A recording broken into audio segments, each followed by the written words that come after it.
अब तक आपने पढ़ा कि ऋषभ अपनी माँ से कहता है, माँ मैं मानवी से प्यार करता हूँ और मानवी से ही शादी करना चाहता हूँ। तो ऋषभ के माँ पापा हैरानी से एक दूसरे को देखते हैं। क्या हुआ माँ? बेटा मैं सपना तो नहीं देख रही हूँ, तुम शादी करना चाहते हो? हाँ माँ, और ये सपना नहीं सच है। अब आगे, अब आप बताइए माँ कि मानवी आपको कैसी लगी? मानवी मुझे पसंद है बेटा, और पापा आपको? भाई जब तुम्हारी माँ को बहू पसंद है तो भला मुझे क्या एतराज़ हो सकता है? वैसे भी सास बहू खुश तो हम भी खुश। मानवी उठती है और ऋषभ के माँ पापा के पैर छूती है। तो ऋषभ के माँ पापा मानवी को आशीर्वाद देते हुए कहते हैं, बेटा तुम्हारे घर में ऋषभ के बारे में सबको पता है। तो मानवी मायूस भरी नजरों से ऋषभ की तरफ देखती है।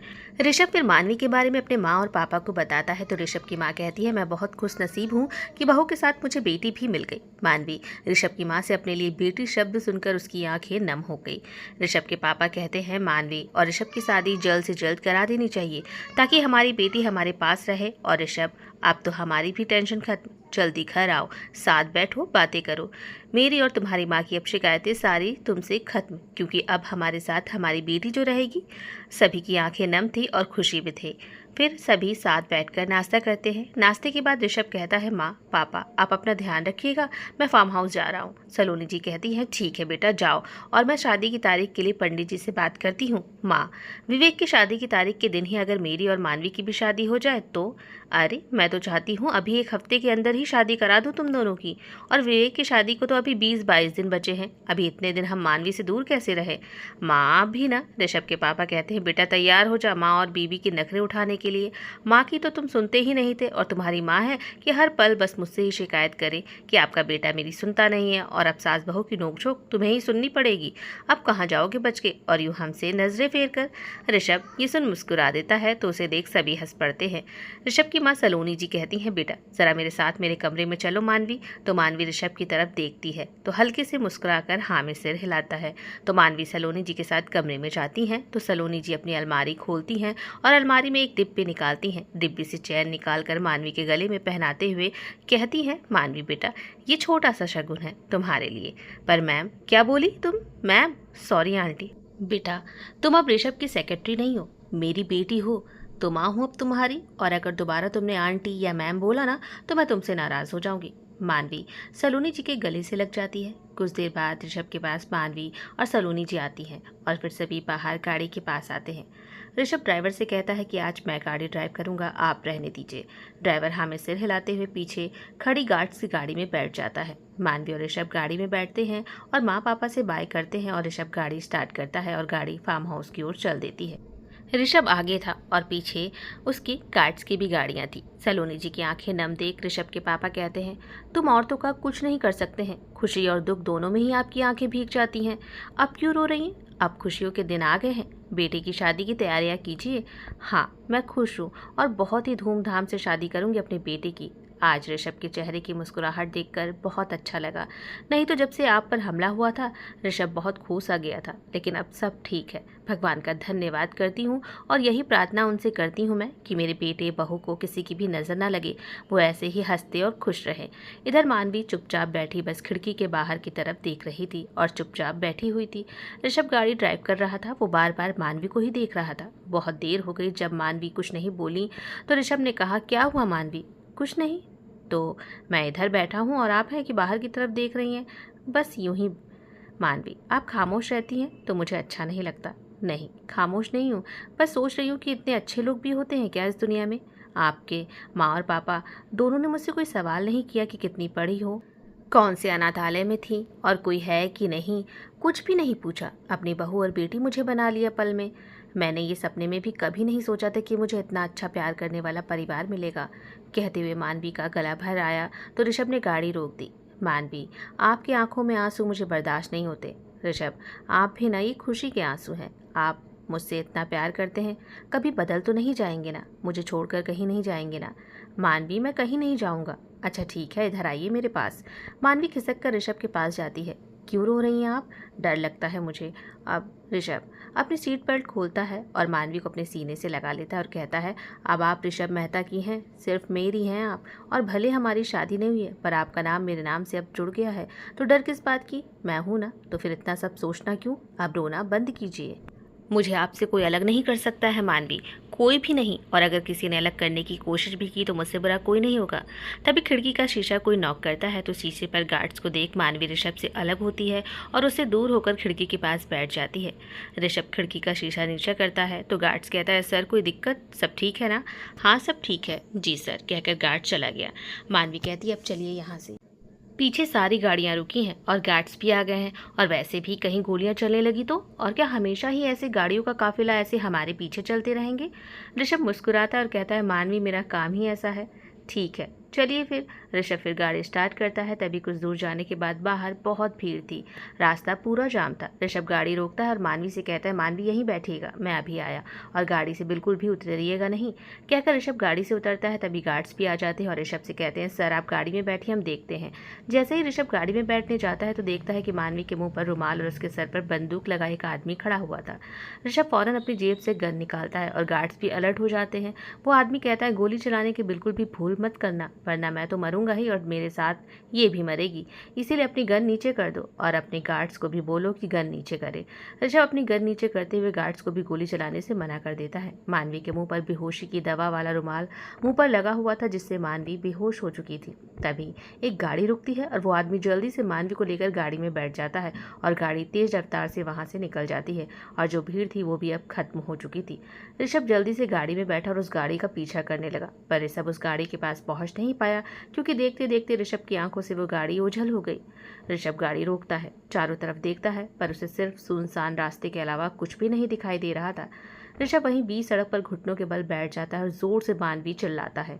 गार्ड्स वहां आते हैं। वो ऋषभ से कहते हैं, सर सड़क पर भीड़ करना ये शेखावत की चाल थी। ऋषभ की आंखों में दर्द तो था ही, पर गुस्से में उसकी लाल आंखें हो गई थी, उसके हाथों की नसें फूल गई थी। वो फौरन उठता है और गार्ड से कहता है, जल्दी पता लगाओ कि वो गाड़ी किधर है, पुलिस को खबर कर दो और हर सीसीटीवी के कैमरे को देखो।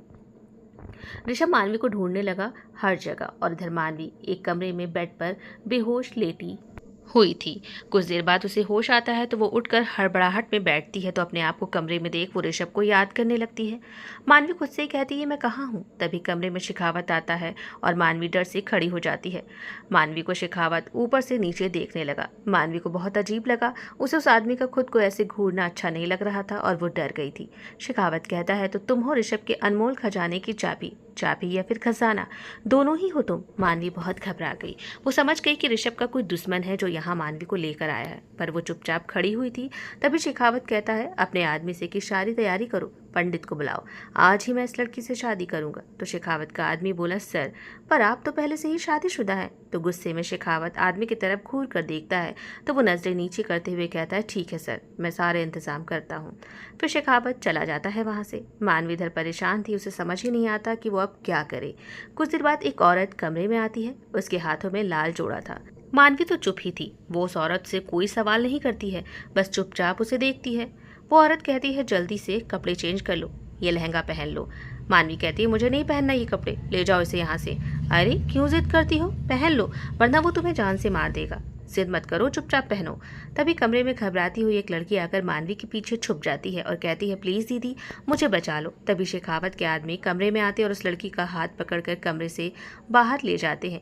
वो लड़की जाते वक्त बार बार मानवी से कह रही थी कि प्लीज़ मुझे बचा लो, मैंने बहुत बड़ी भूल की, मुझे मेरी माँ के पास जाना है। वो औरत कहती है, कहाँ खोई हो, जल्दी से तैयार हो। तो मानवी कहती है, ये कौन है? तो वो औरत कहती है, चुपचाप तैयार हो, ज़्यादा सवाल जवाब मत करो। तभी एक आदमी कमरे में आता है। वो मानवी को बुरी नज़र से देखते हुए उस औरत से कहता है, जल्दी तैयार करो इसे, पंडित आ ही रहे होंगे। वो औरत कहती है, कब से कह रही हूँ उससे कि तैयार हो जाओ, पर यह है कि बात मेरी सुन ही नहीं रही है, बस बुद्ध बनी चुपचाप खड़ी हुई है और अब कपड़े पहनने से भी मना कर रही है। वो आदमी बाहर जाता है और कुछ देर बाद वापस आता है तो उसके हाथ में पानी से भरी बाल्टी थी। वो मानवी के पास आता है और बाल्टी का पूरा पानी उसके ऊपर डाल देता है। मानवी कुछ समझ पाती कि उस आदमी ने मानवी का हाथ पकड़ लिया और खींचकर उसे कमरे से बाहर की तरफ ले जाने लगा। तो मानवी बोली, कहाँ मुझे ले जा रहे हो, छोड़ो मेरा हाथ, छोड़ो। चीखती चिल्लाती मानवी खुद को छुड़ाने की कोशिश कर रही थी। तभी वो औरत उस आदमी के सामने आती है और कहती है, पागल हो गए हो क्या, क्यों अपनी मौत को दावत दे रहे हो तुम? तुम्हें पता है ना कि शेखावत सर को अगर पता चला कि तुमने उनकी चीज़ को हाथ लगाया है तो वो तुम्हें जान से मार देंगे। देखो महेश, छोड़ो इस लड़की का हाथ और जाओ तुम अपना काम करो। महेश मानवी का हाथ छोड़ देता है और मानवी डर से उस औरत के पीछे चली जाती है। वो आदमी गुस्से में चला जाता है। वो औरत कहती है, जल्दी से तुम तैयार हो, मैं अभी आई। मानवी खुद से ही कहती है, ये कहाँ मैं फंस गई। ऋषभ, आप कहाँ हैं? मुझे बहुत डर लग रहा है, जल्दी से आप आ जाइए ना। इधर ऋषभ मानवी को ढूंढने में लगा हुआ था। उसे बहुत अजीब सी फीलिंग हो रही थी। डर रहा था कि मानवी को कुछ हो ना। आज से पहले ऋषभ कभी नहीं डरा था, पर आज ऋषभ को कुछ समझ में नहीं आ रहा था कि वो क्या करे, कैसे मानवी का पता लगाए। मानवी ने फिर वो लहंगा पहना और तैयार हो गई। कुछ देर बाद वो औरत कमरे में दोबारा आई और मानवी को तैयार देख बहुत खुश होते हुए बोली, बहुत अच्छे, आप चलो बाहर। तभी मानवी कहती है, मुझे वॉशरूम जाना है। तो वो औरत कहती है, ये सामने ही तो है वॉशरूम, जल्दी से जाओ। मानवी कहती है, ये लोग भी ना रूम में ही क्यों वॉशरूम बनवा लेते हैं, अब मेरा एक भागने का प्लान खराब हो गया। मानवी अपनी चुन्नी लेती है और फिर मानवी वॉशरूम जाकर उस औरत को आवाज़ देती है। वो औरत कहती है, क्या हुआ? मानवी बाथरूम के अंदर से ही कहती है, ये नल मुझसे नहीं खुल रहा है। वो औरत कहती है, हटो देखती हूँ। तो मानवी की नज़र वहाँ रखे डंडे पर जाती है और मानवी उस औरत के पीछे हो जाती है और जल्दी से डंडा उठाकर डर से आंख बंद कर लेती है। वो औरत नल खोलती है तो पानी आने लगता है। तो वो औरत कहती है कि लो, खुल गया नल। और जैसे ही पीछे पलट कर देखती है तो मानवी आंखें बंद किए हाथों में डंडा लिए खड़ी हुई थी। वो औरत कहती है, ये क्या कर रही हो? मानवी आंखें खोलती है और कहती है खुद से ही, मार दे मानवी, इतना क्या सोच रही है। तो मानवी जल्दी से उस औरत के सर पर डंडा मारती है। वो औरत तेज से चिल्लाती है और अपना सर पकड़कर बैठ जाती है और कहती है, ये क्या कर रही हो तुम? मानवी कहती है, तुम बेहोश नहीं हुई क्यों? तो वो औरत कहती है, पागल हो तुम? मानवी फिर से एक डंडा उसके सर पर मारती है और वो औरत कहती है, जान से मार दोगी क्या तुम मुझे? मानवी डर से डंडा फेंक देती है और जल्दी से बाथरूम का दरवाज़ा अंदर से बंद करती है। मानवी उस औरत से कहती है, फिल्मों में तो एक डंडा मारो सब बेहोश, फिर तुम क्यों नहीं हो रही हो बेहोश? अब क्या करूं मैं? मानवी जल्दी से अपनी चुन्नी से उसके हाथ कसकर बांध देती है और फिर मानवी कहती है, अब इसका चिल्लाना कैसे बंद करूं? फिर वापस मानवी बाथरूम से बाहर आती है, दरवाज़ा बंद करके वो कमरे में जाती है और ड्रेसिंग टेबल पर रखे नैपकिन को उठाती है और जल्दी से उस बाथरूम में जाकर उस औरत के मुंह में ठूस कर बाथरूम से बाहर आती है और बाहर से दरवाज़ा बंद कर देती है बाथरूम का। मानवी खुद को फिर नॉर्मल करती है और कमरे से बाहर जाती है और कमरे का भी दरवाज़ा बाहर से ही बंद कर देती है। वो थोड़ी दूर जाती है कि सामने ही बने कमरे से उसे आवाज़ आती है। मानवी खुद से ही कहती है, कमरा तो बाहर से बंद है तो ये आवाज़ कैसी?